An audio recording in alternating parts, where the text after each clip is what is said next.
Halo pecinta sepak bola, kali ini kita akan membahas pertandingan di ajang 16 besar Liga Champions, yaitu antara Barcelona melawan Paris Saint-Germain. Kita lihat.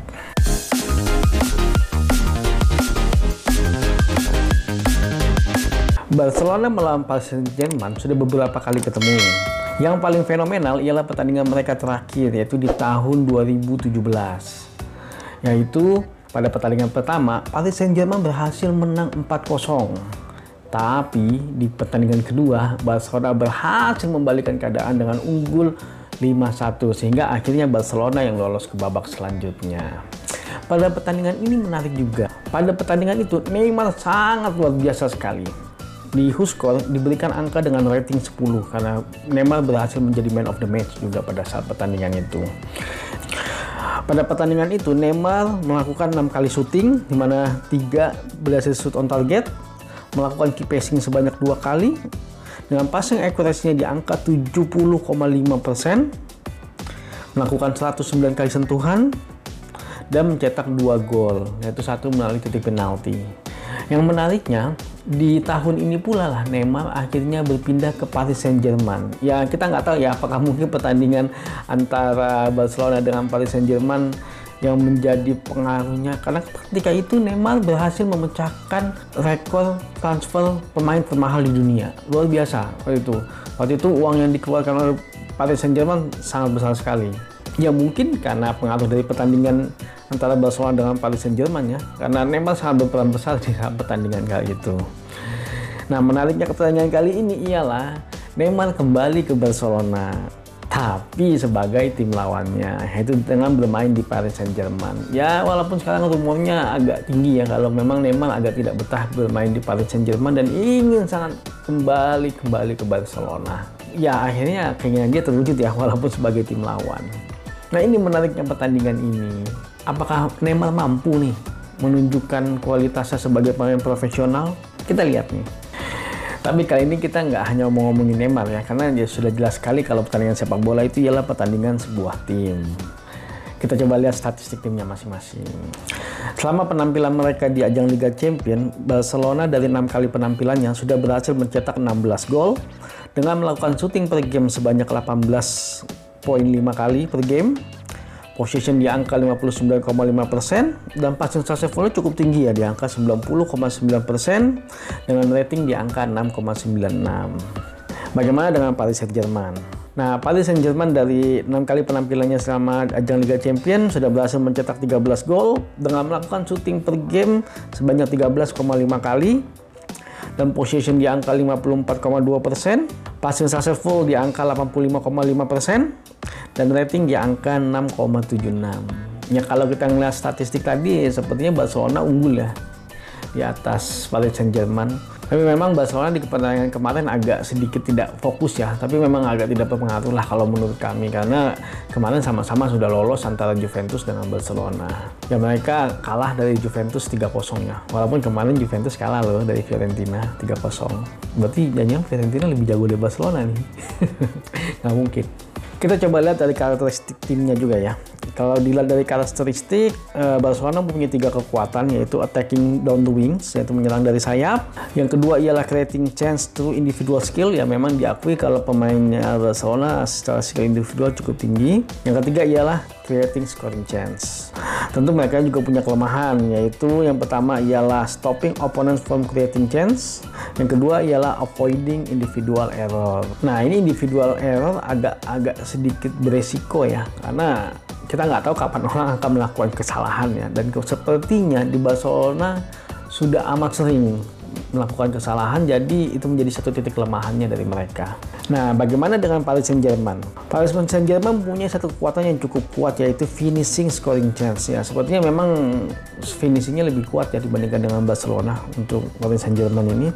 Tapi mereka juga mempunyai 2 kelemahan, yaitu avoiding offside, yang kedua ialah stopping opponent from creating chance. Lagi-lagi kalau kita melihat secara karakteristik, ternyata Barcelona juga lebih unggul dibandingkan dengan Paris Saint-Germain. Tapi memang ada satu poin penting di sini yang perlu digarisbawahi, ialah Barcelona sering melakukan kesalahan sendiri. Nah, itu yang mungkin yang harus dibenahi oleh tim Barcelona ya. Karena ketika melakukan kesalahan sendiri dan PSG berhasil memanfaatkan itu dengan baik, akan fatal akibatnya. Oke, kita masuk ke tim statistiknya ya. Kita lihat dari situasional statistiknya ya. Kalau berdasarkan situasional statistiknya, dalam hal mencetak gol, Barcelona melakukan 75% golnya itu dari open play, ada on goal sebanyak 11%, set pieces 7%, dan penalti ada di angka 7%. Counter attack 0. Sepertinya memang gol-golnya Barcelona banyak lahir dari open play ya, pertandingan dari kaki ke kaki. Nah, bagaimana dengan Paris Saint-Germain? Nah, kalau Paris Saint-Germain dalam hal mencetak gol, secara open play persentasenya di angka 72%, dari penalti sebanyak 13%, counter attack sebanyak 10%, set pieces 3%, dan on goal 3%.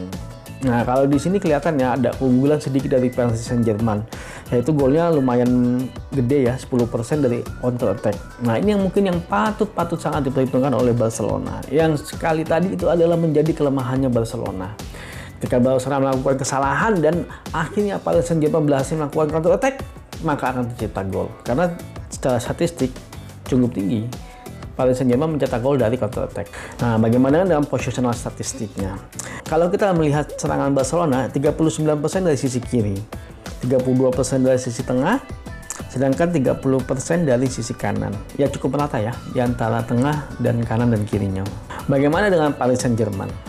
Sedangkan kalau dari Paris Saint-Germain ialah dari sisi kiri di angka 40%, dari tengah 29%, dan dari sisi kanan ialah 31%. Bagi kami ini merupakan suatu kelemahan ya, karena serangannya Paris Saint-Germain lebih dominan dari sisi kiri.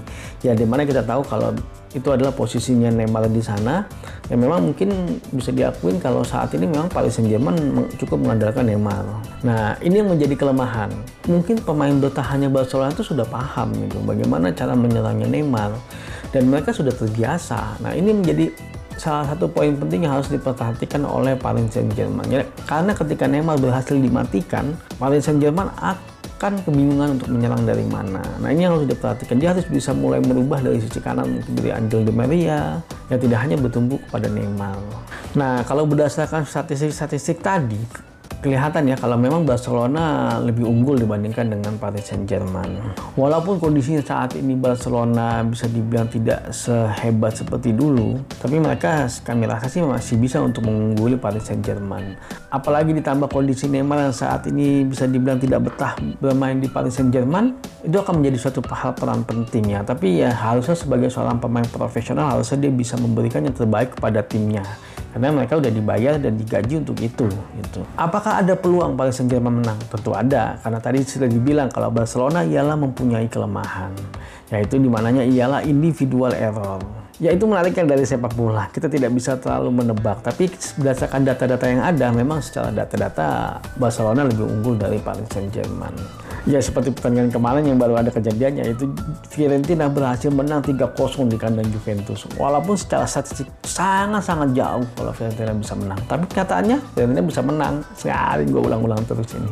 Gue seneng banget soalnya Fiorentina bisa menang 3-0. Walaupun itu keajaiban menurut gue. Ya, tapi itu juga kita tidak tahu apabila ada keajaiban di pertandingan ini, bisa jadi Paris Saint-Germain yang akan memenangkan pertandingan ini. Nah, jika kalian menyukai video ini, jangan lupa untuk like, subscribe, dan share. Maju sepak bola Indonesia.